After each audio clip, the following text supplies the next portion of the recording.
So what we're doing at the moment is just leveling the aquarium cabinet. It's really important that the aquarium cabinet is level.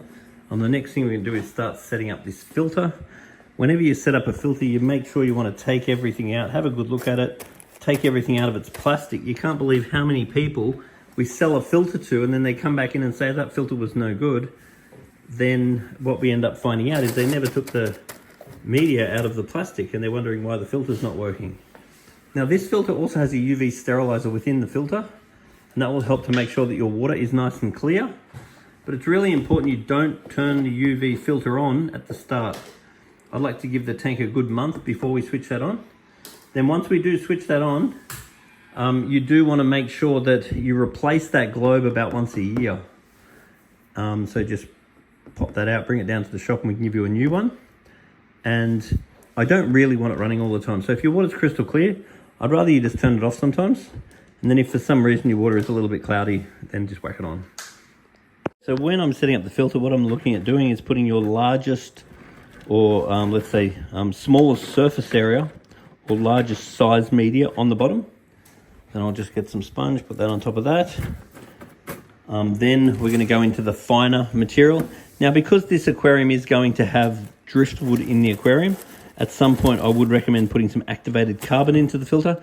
The activated carbon will remove the tannin which the driftwood will release, and the tannin is quite good, it's quite natural, but it doesn't look good. So keeping carbon in the filter will make sure that your water is nice and clear. And then when you do need more filter material, I don't tend to go for normal filter wool. I tend to go for polyfilter, and polyfilter will adsorb and absorb anything impure out of the water. And you'll find with the polyfilter, it does cost more to buy it, but you'll find that your maintenance on the aquarium is significantly less, and you'll find you don't need to clean your filter as often because it will adsorb and absorb anything impure out of the water, and then the polyfilter over months will turn black.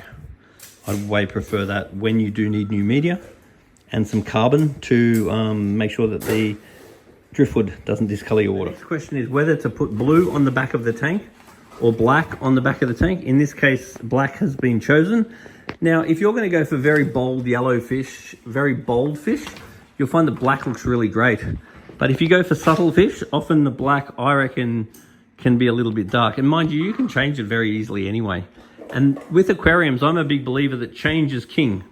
So even if after a year or so you swapped it to blue or to black, I'm a big fan of that. I'm a big fan of change.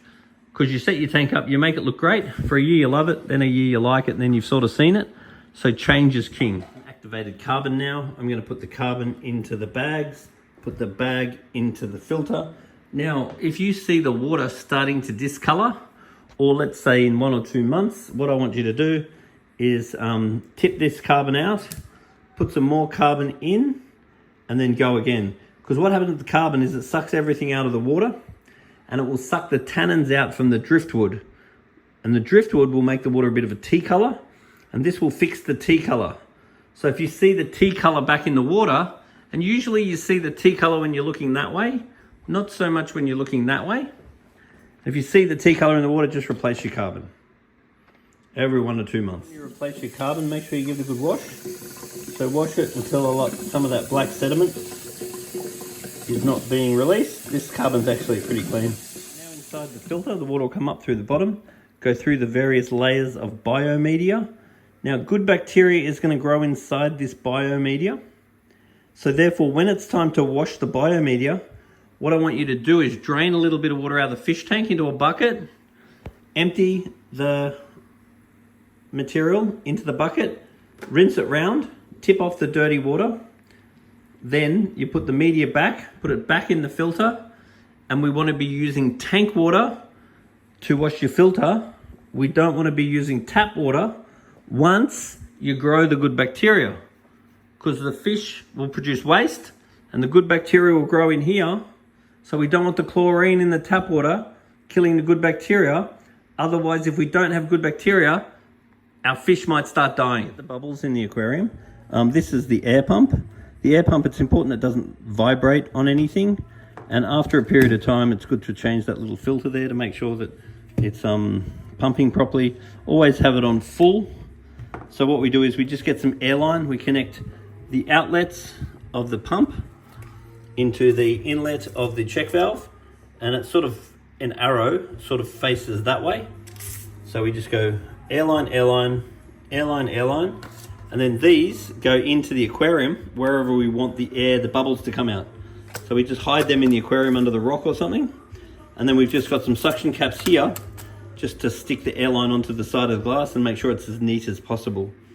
Then we pretty much want this running all the time. Now, after a number of years, if the air pump gets noisy or if it's not as powerful, then inside here is some diaphragms, which are usually quite easily replaced. Now, every time you add gravel to your aquarium, it's really worth just checking if it's clean. Some gravel, you get it and it's terribly dirty, and some is very clean. This one looks very clean. The canister set up now. Now, with the canister filters, make sure you don't cut your leads too short, because it's really handy to be able to pull it out and then take it up and so forth. You don't want your leads too short that you can't move the canister in and out. Now, also, the way that I set the canister up is I'll have the inlet, and I don't want to pick it up right down the bottom because the organics will tend to rise. And then my outlet, I want it to look as unobvious as possible, and I want it to agitate the surface. So when you get these things, they come with all sorts of spray bars and other things. And to me, they all just look ugly and they don't do anything.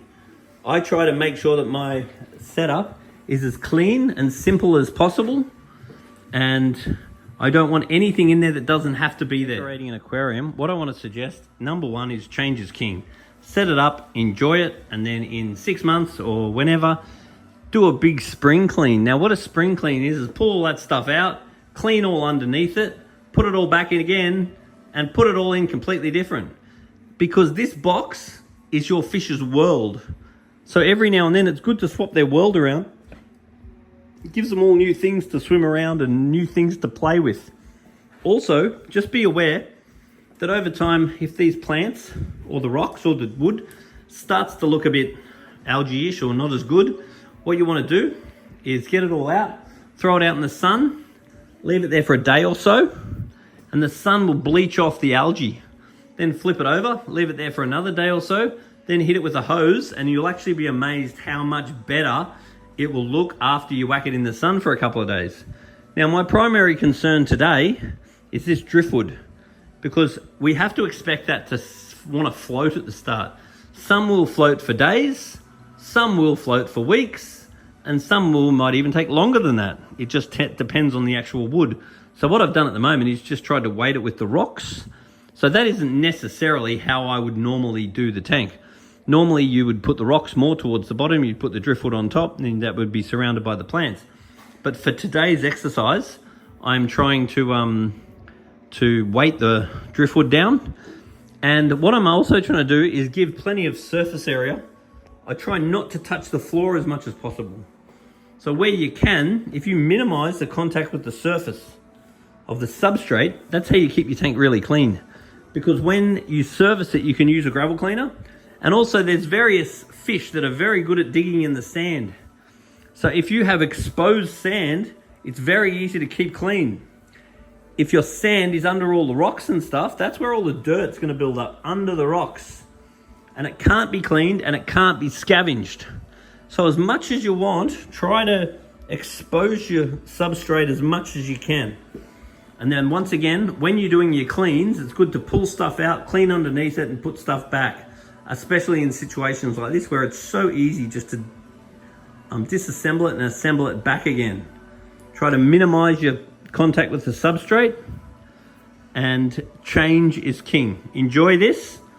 Then once you've had a good look at this and your fish have swum around it and everyone's happy, then swap it all around and go again. And over time, even just take these plants out for a while, put some different ones in.